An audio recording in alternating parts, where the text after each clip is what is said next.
Just imagine with me. You're the scientist that is tasked with the research, answering the hypothesis.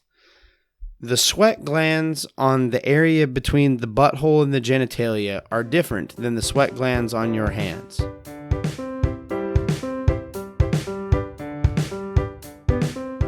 Welcome back to Privy. Privy is a podcast about bathrooms, recorded from my home bathroom. I'm your host, Hunter Hoover, and I love bathrooms. Thank you so much for being here. Welcome back, and happy Privy summer. It's here, it's hot, and everybody's got a little bit of sweat where they don't want it. On the day that I prepared this episode, it was a sweltering 95 degrees hot. Now, if you're hearing this and you're going, well, how could that be possible? This episode's coming out or has come out just shortly after or before the first day of summer. Due to my schedule right now, I could not tell you exactly where this episode lands.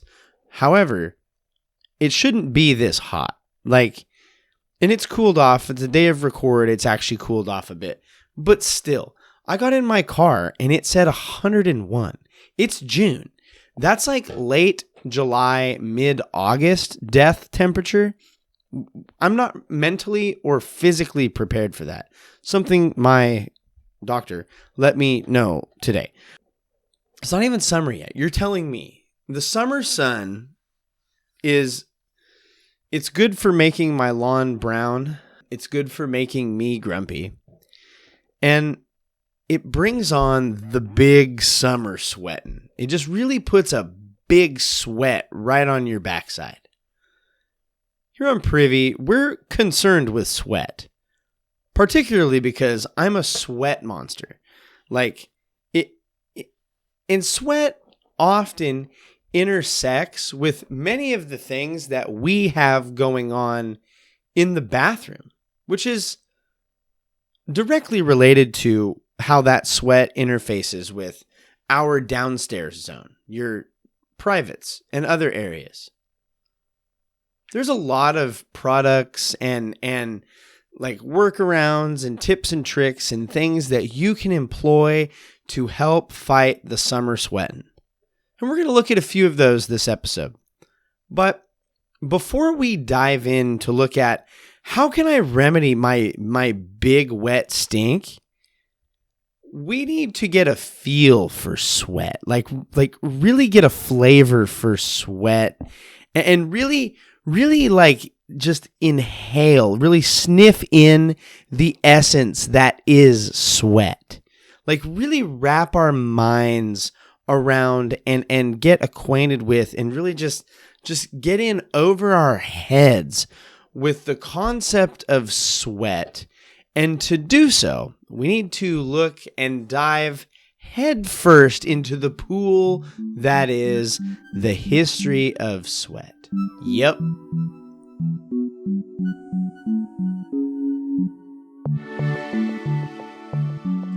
Many people would hear that sentence that I just said, that we need to observe the history of sweat, and they'd say to themselves, I don't think we do. I think actually we don't have to go into the history of sweat. I don't think it needs to be done, but these people, one, have likely never listened to our show. Why draw a straight line when you can create a masterpiece along the way? Quote it. This show has never been concerned with jumping to the case. We have to make a meal out of this sweat-stained, sweat-soaked pile of just summer lovin'. So to do so, we got to dive right on into it. Speaking of wet, we're back. The Polar Seltzer has returned. I'm rocking that cranberry clementine. It's pretty good. It's not edging out orange vanilla or even Georgia peach for my top two flavors, but it is good.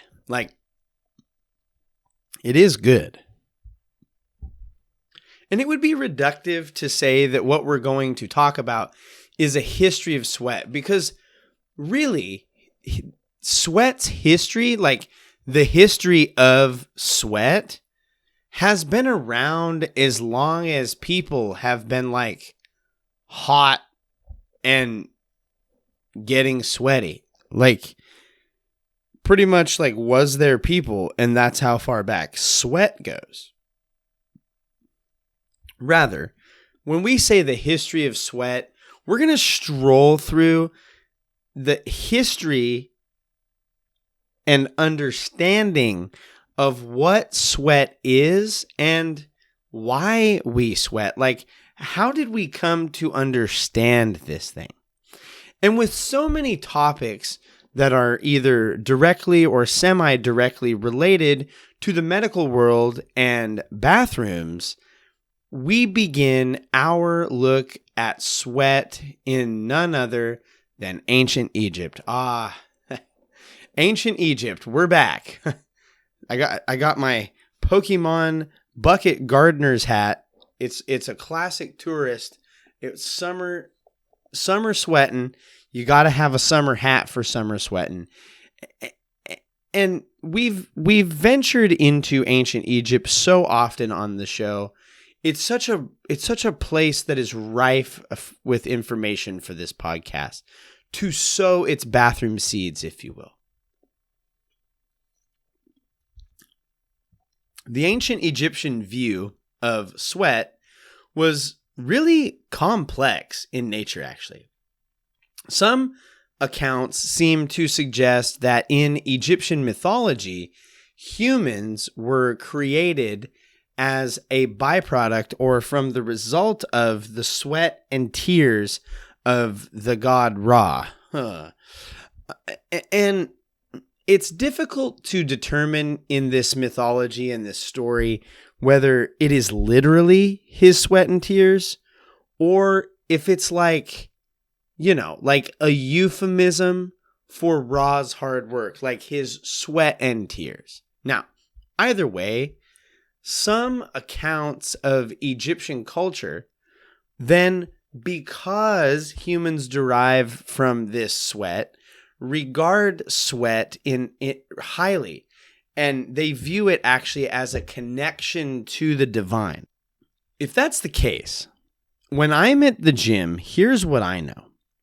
Some of us connect with that a little harder than others. I mean, I'll come off that cardio machine just straight up looking like I took a swim with my shirt on. For real.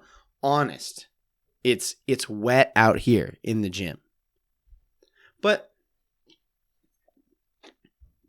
in other accounts, the Egyptians believed that this sweat in humans actually made them unclean. It was like dirty and bad. And they had many rules and social customs related to how to stay clean, how to avoid getting too sweaty, and if you do, how to cleanse yourself appropriately and thus remain clean for the gods that you seek to appease. Now, we've talked in the past about ancient Egyptian bathing rituals and baths. And go check the episodes out. You can search it in the new Privycast website, privy-cast.com. Click episodes and you can search right in there. Just type in Egyptian. I'm sure it'll pop up. It does because I tested it.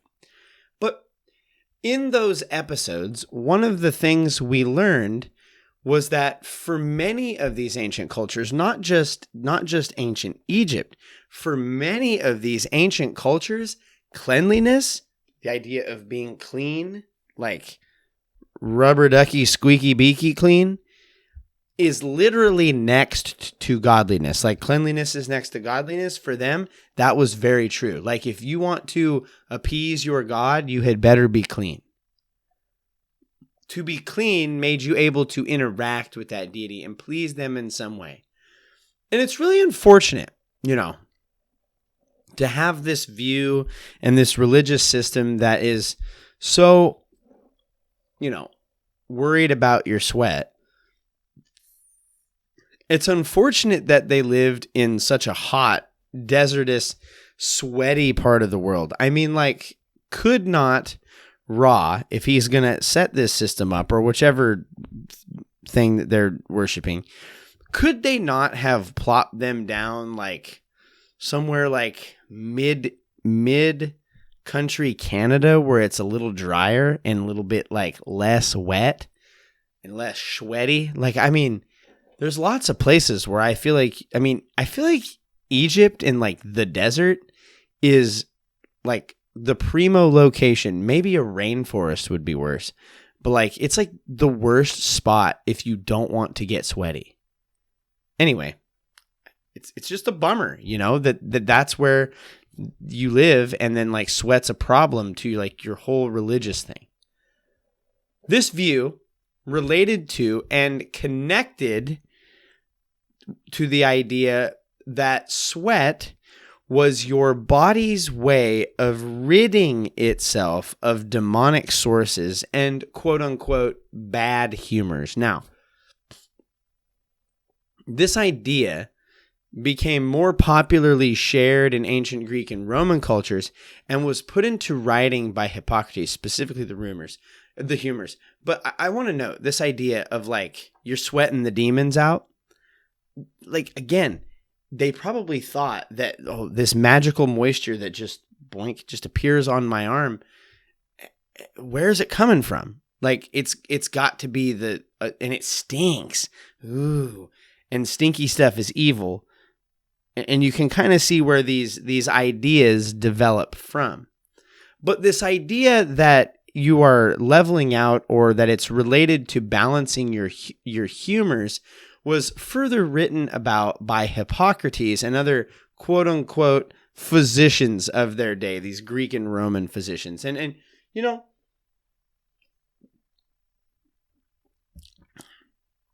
how, like, I can't impersonate a doctor? Like, I think it's either a federal or state crime. If I impersonate a doctor, I'm definitely going to get in trouble. Well, like, I feel like Hippocrates and many of these other Greek and Roman blokes that were running around like with wild medical advice and ideas, I feel like if they had been around today, they would have been arrested for impersonating a doctor. Like, I'm just saying, like, they called themselves doctors and they had some good ideas. It's not called the Hippocratic Oath for nothing. I'm just saying, it seems like, I don't know. I feel like there's some imposter syndrome going on there. But the idea of humors, this idea that humors in our bodies, we've talked about this before in the show, but it essentially says our bodies are ruled by 4 substances. These substances are blood, phlegm, black bile, and yellow bile. Now, blood, yes, I totally get where they come from that. Black and yellow bile, whatever. I'm not even going to try to figure out where they're getting that idea. Like poo and pee, or black, yellow. You see what I'm saying? Like, I don't know. It's just my thoughts. I don't think that's what it was, but here we are. But my question is, like, how bad were the allergies in this sitch that, like, phlegm just makes it on the list of, like, yeah, these are the 4 main, like, liquids that our body is made up of. I mean, the allergies had to be pretty significant. Like, we're mid-allergy season. I'm staring at the Nasacort. I'm staring at the Allegra. I'm staring at the eye drops. We got the trifecta. I get allergies, but like, I would never consider one of my major fluids phlegm. The view at this time, and put into writing around the 400s by Hippocrates, was that the body's way of balancing these humors could be evidenced through sweating.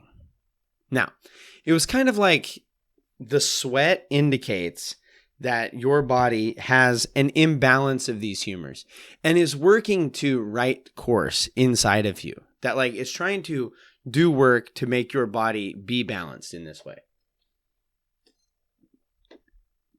Around these times, in these ancient periods, stretching back, ancient practices of Roman baths, Asian spas and saunas, and Native American and Native peoples' approaches to sweat lodges suggests that this idea of sweating it out is long tied to cleansing something bad within you or resetting something about you.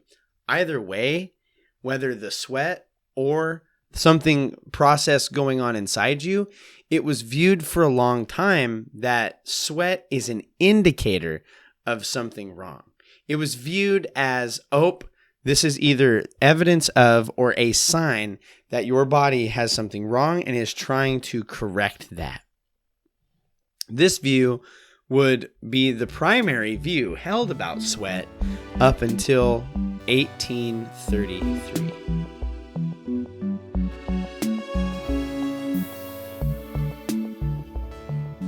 The modern understanding of sweat only really began in the 1800s. As people started to study human bodies and anatomy, both out of curiosity and because, for the first time in a long time, it was not taboo to, cut up the dead people to figure out what's going on inside of them. As well as the invention of the microscope, which allowed them to look at these incredibly small things. The first of these scientists that began to study the skin and look at these things was Marcello Malpighi. Now, I probably blew it. He's Italian. It's a me, a Mario. And before anybody asks, no, I have not got my grubby little fingies on a Nintendo Switch. Can't find them. Ain't really trying super hard. Don't have time. Moving on. We're just... But Marcello Malpighi discovered sweat pores around 1833. These were the general pores that were found on most of the human body. More of that in a moment. And if you see, my skin is not great, but you might be able to see some of those pores. Get it. More on these pores in a moment. But the glands that are inside and down inside that we can't see that power these pores were later discovered by Czech physiologist Johannes Perkinge. Now, again, I definitely butchered that because there is a J coupled with an N. It's tricky for me. Sorry, Mr. Perkinge, or however. But he discovered these pores in there, these glands inside these pores, and they're found to be tubular structures inside the skin that produce what we call sweat and are known as sudoriferous glands based on the Latin word for sweat, which is sudor. Sudoriferous glands. That's sudoriferous. Sudorifer fragilistic. Expi dosis. You know what I'm saying? But the gland itself is made up of a section inside the gland that secretes, which, man, that's a tough, secrete is a tough word because it essentially means leak. It's like controlled leakage, which I do frequently. But it secretes the sweat and another section, which then acts to move that sweat away from the gland and the pore. There's a lot of science and anatomy and physiology and all this stuff going on around how this works. And if you're here for that, go watch a medical science YouTube video. There's probably a flip jillion YouTube videos. You just go on there and type in the makeup of sweat glands. And I'm sure that there is some AI generated something out there where you can go watch Miss Frizzle take all of the Magic School Bus kids we're going to get just lodged inside of somebody's blackhead. And then they all get set free when the teenager squish and it just shoots the Magic School Bus into oblivion. I'm sure that's out there. If you are needing that, that's not this show, but it's probably out there. There's something out there for everybody, if you know what I'm saying. But the thing is, see in my notes, but is written with 2 T's. That's truly facts. The thing is, you have sweat glands everywhere. Everywhere. But what is interesting is these sweat glands, though they are everywhere, They're distributed differently throughout the body, and everybody's body is different.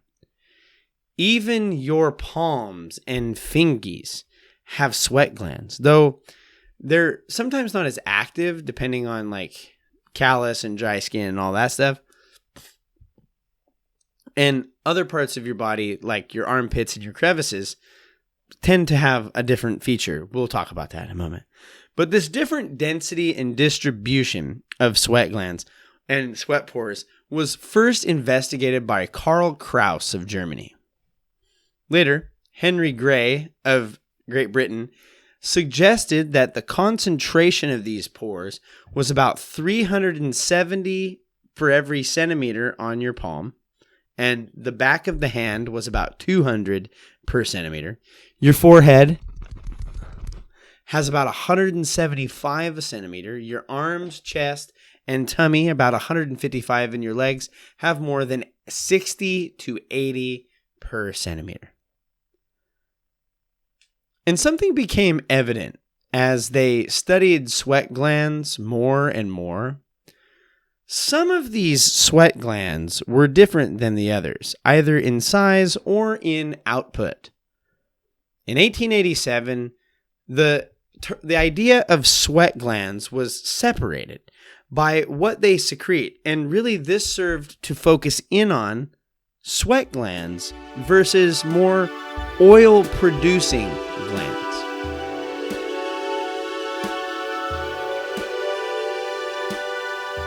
The work to separate out sweat and oil glands was largely done by Louis Antoine Ranvier, who found some to be what they call holocrine glands or sebaceous glands, which are related to oils, and then merocrine glands, which are more related to sweat.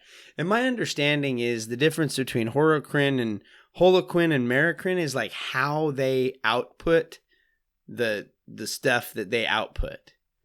So that goes on. But then 30 years later, they further distinguished between those merocrine, the sweat glands themselves. I got to tell you something.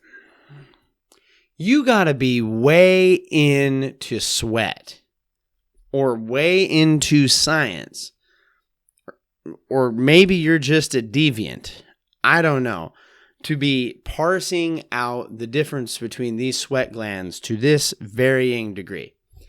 And I don't know, because I've been sitting here talking about sweat for going on 25 minutes now. So like, maybe you don't have to be, but like, it seems like a lot to have deviate this. But like, what can you do? It's hot outside. Like, sweat's got me all worked up right now. I'm sweaty. But they further distinguished in this category of sweat glands between two, one called eccrine glands and another called apocrine glands. In short, eccrine glands are found everywhere except for your lips, your ear canal, the area around the wiener, the area around the lady parts, what did he say? And the help. Oh gosh. Why does there have to be sweat in these places? Can't we just have no sweat glands there so that way I don't have to talk about it? These eccrine glands are classical sweat glands producing what we call normal sweat. Apocrine sweat glands are a different beast. Mostly because of the places that they're located. They're located in a category on the body that I like to call elsewhere. These special sweat glands are located specifically in the armpit, safe, around the nips, getting less safe, in the area between the butthole and the genitalia. Oh my gosh. Colloquially called the taint. Help us. Father, we have strayed far from you. How do you study that? Like, oh dear.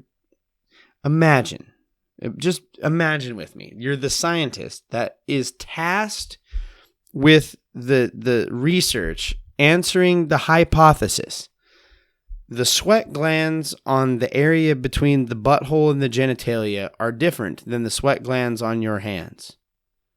And you just got this dude that's just, I mean, he's got the I think he probably has a section, but he's just got his microscope and he's just getting right up in there. You had to study that. You had to get up close and personal with that part. You know what I'm saying? Also, these are usually found around the ears and the eyelids. And you can see why we're going to be concerned with the apocrine gland. I mean, the downstairs zone is a big apocrine playground. It's literally where the magic happens. These sweat glands give off also the most stink, partially to alert or attract. Gosh. And they're not usually active enough to produce anything until after hormonal changes during puberty. This is the thing that causes teens to be so stinky. Pubescent teen stink is so unique, so special. Thank you, apocrine glands, for giving us stinky teens. And this is lending to this week's focus. Specifically, here on Privy, our concern with crotch sweat, Summer Sweatin. But wait, there's more. In 1987, a new challenger to the sweat gland arena approached, the apocrine gland. These glands have characteristics which are found both in eccrine glands and apocrine glands, thus the name apocrine. We really workshopped that one. Big workshop on that name. These are the crotch ones. The apocrines are the crotch ones. They give off stank and high output of sweat. Big sweat, big stink, big zone. Do you know what I'm saying?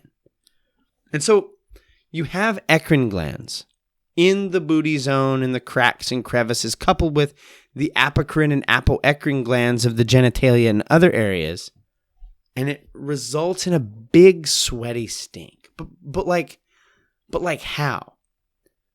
Because I think the question that needs answered, that maybe Egypt and many ancient cultures were struggling, is where the flippin' heck does this sweat come from? Is it demon magic coming out of my skin? No. Dear listener, if I scared you, it's not. But why? And in short, it's the trifecta: heat, friction, and pits. If you got heat, it's increased sweat. If you got friction, it's increased sweat. And if you have pits, like the cracks and crevices in the folds, you're going to have increased sweat. All three, heat, friction, and pits, perfectly describe the crotch and the crotch sweat potential. Or as the Life MD article calls it, forgive my French, pardon my French, swamp ass.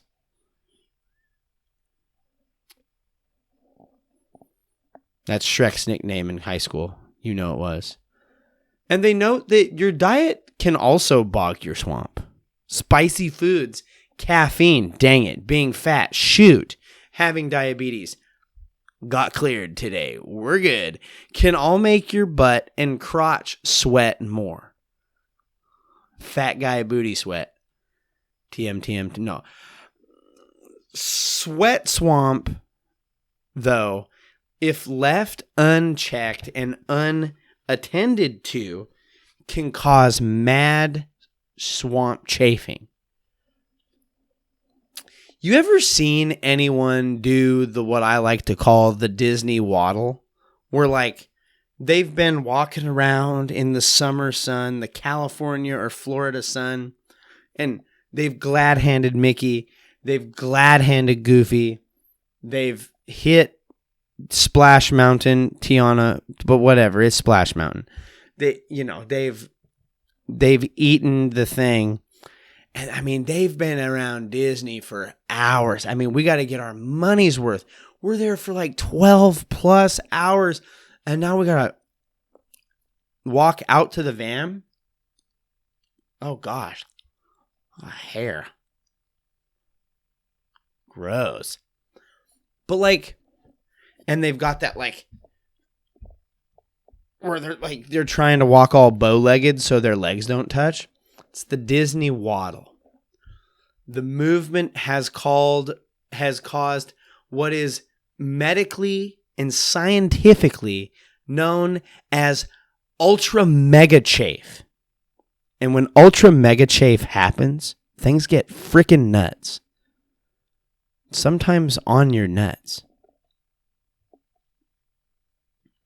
Sometimes when you have big bog, big sweat, you get big crack stain, like that, just that line of crack sweat that collects on your pants. Ooh. So we know what sweat is, and we know why it arrives on our body, and we can even begin looking at this brief history. Not so brief. I mean, we're 30 minutes of looking at it. Of why we get so much sweat in the bathroom zone so prominently, but like, that doesn't tell us what we can do about it and how we can begin to remedy the Disney waddle and ultra mega chafe. And it turns out, thanks to the internet and the desire for people to make money, there's no shortage of different options for ways that you can help yourself in this area.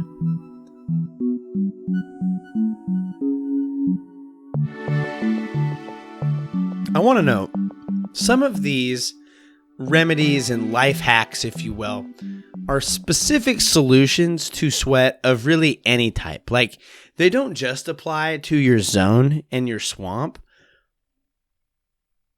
but they will work there. The first and the most straightforward is antiperspirant or deodorant. Now, the difference between these is in the name. Deodorant deodorizes. It covers up the odor and helps you smell good. Antiperspirant actually blocks your pores and keeps them from perspiring or sweating. Antiperspirant stops it up and it doesn't release sweat. So if you're looking to cut down on moisture, antiperspirant. If you don't really care about the moisture, you just don't want to stink, deodorize. And while I think it's acceptable to apply either of these to your crotch, shout at me in the comments. Is it acceptable to deodorize your crotch with classic deodorant stick? But that begs the question, even if that is it appropriate? And I'm going to assume that then one is okay to yoink the stick through the swamp, backdoor swamp, on the regular. Now, you gotta have a dedicated stick. Like, if you're gonna like run your card, you know what I'm saying? A deodorant stick, we're running card. If you're gonna run the card through the scanner, I feel like you have to have a dedicated deodorant stick for that. Like, you can't be pitting and then swamping your stick. You gotta have a pit stick and a swamp stick. And there's some out there that I've seen on the internet, and they're like, oh, the things inside the deodorant are too aggressive for my tender butthole. Maybe. Like, I guess if it irritates it, don't do it.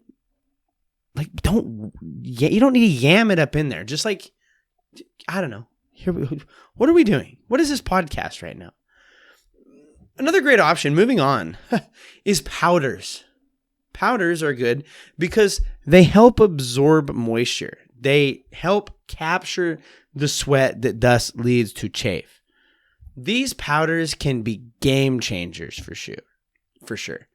Another solution related to powders in the category of products that you can buy is what's called dry lotion or drying deodorant powder, which can be used to prevent crack and no zone sweat, and also provide like some anti-chafing drying qualities too.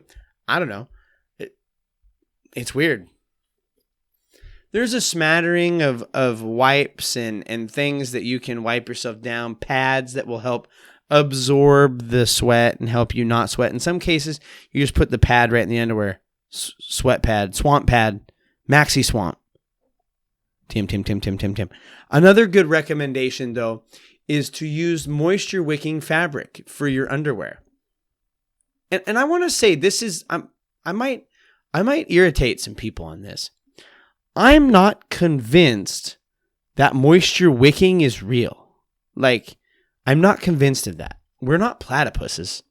Like, we're not going to wick all our moisture. Like, how is that true? How is that true? Science, explain to me moisture wick. Because I don't believe it. I was told science was not real. I think it's a bit of a scam. I think if it's a bit of a cash grab. And some of these moisture wicking solutions aren't as soft. And so I think a better solution is breathable undergarments. And some of these employ like a mesh netting and other porous fabrics to increase airflow, specifically in those high swamp zones. Which again, I don't know how well this does.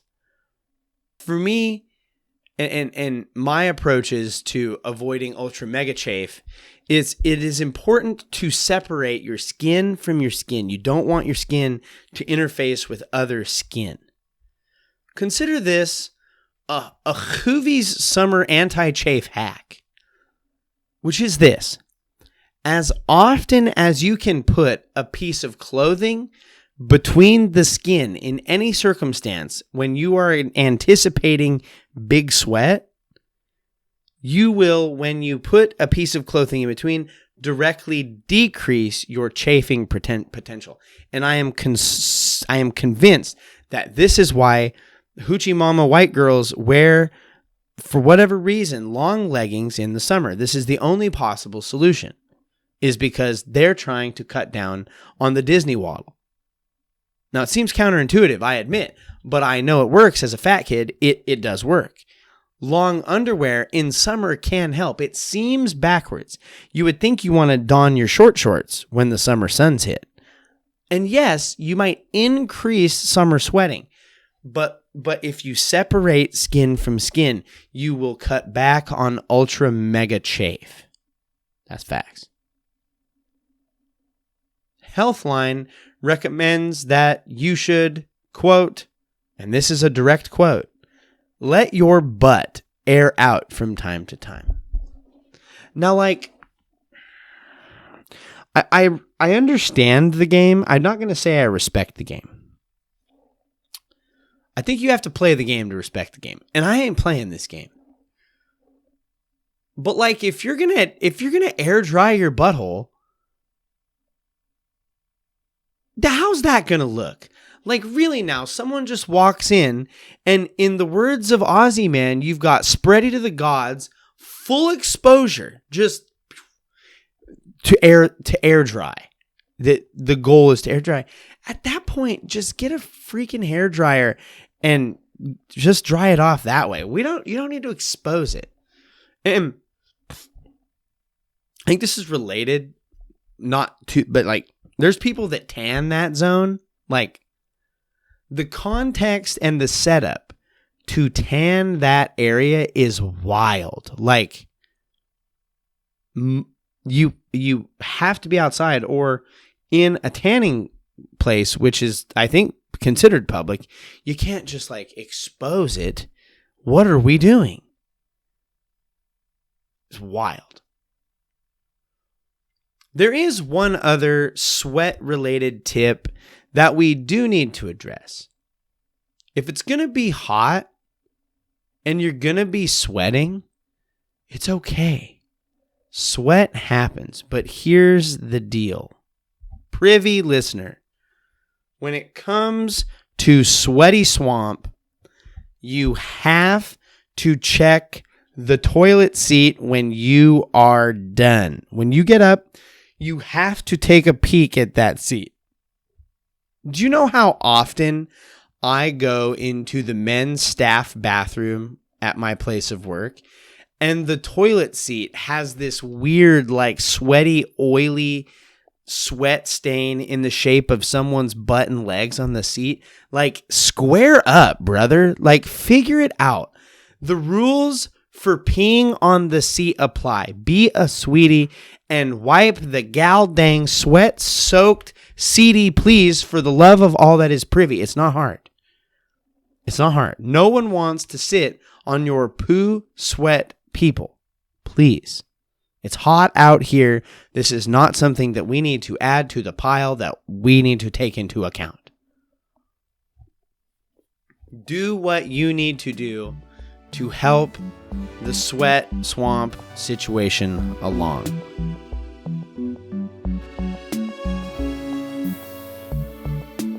Thank you so much for being here. Thank you for taking in an episode about sweat. I know. Informative. As always, we would encourage you to leave us a rating and review. The 5-star options are preferred. It takes like less than 10 seconds to do it on Apple and Spotify. And for every rating and review you leave, we will donate $1 to Wounded Warriors and Living Water International as a reminder to keep pooping in the free world. This free world was not always free.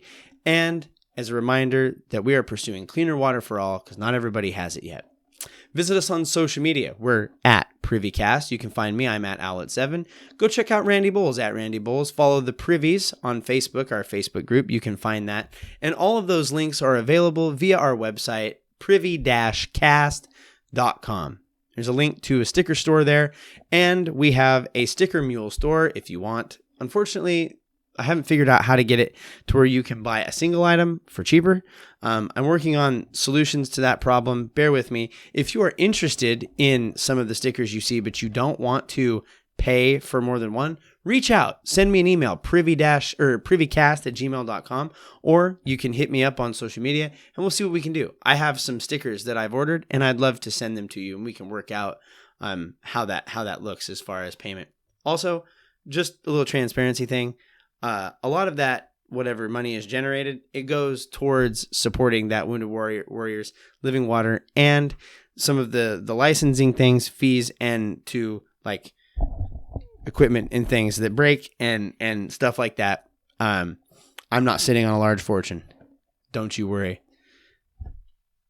As always, we want to thank Kevin MacLeod and Podington Bear for the use of their music this week and any other music that we use. You can find a link, as always, to all the music used in the show in the ding dong below. This brings us to the end of another episode of Privy. Thank you so much for being here. Thank you for listening. Keep pooping in the free world. Own your stank. Do not sun dry your zone. And careful with the sweaty swamps out there. Just look alive. You got constant vigilance on the sweaty swamps. And now, as always, and check in the seat after you do so, don't forget to flush.